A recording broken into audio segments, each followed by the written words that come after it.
میں بھی کسی دعوے سے نہیں کہہ رہا، لیکن دو امکانات ہیں۔ امکانات نمبر ایک کیا ہے؟ ابھی عالم اسلام کا ایک سالڈ بلاک ہے جو یہودی ورلڈ آرڈر کی نگاہوں میں کھٹک رہا ہے۔ میں کھٹکتا ہوں کانٹے کی طرح۔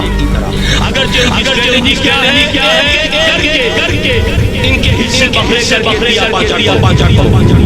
ابھی وہ بلاک ایران ہے، افغانستان ہے، پاکستان ہے اور روسی ترکستان کے آغاز ہونے والی جو ریاستیں ہیں، یہ ایک سالڈ یہ عجمی عربی نے یہ نوٹ کر لیجیے، اس لیے کہ عربوں کو اللہ نے فضیلت دی تھی۔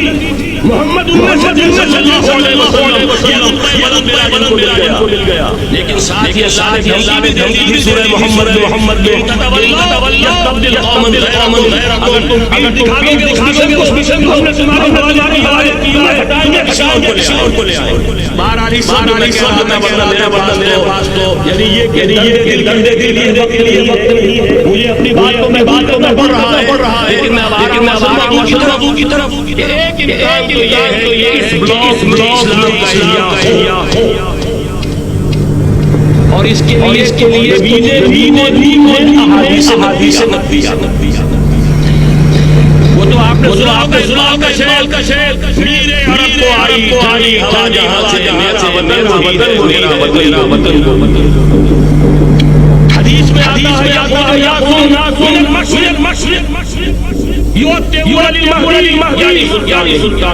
مشرق نکلے گی، یہ جو کہ میں بتلائیں کرے، اور یہ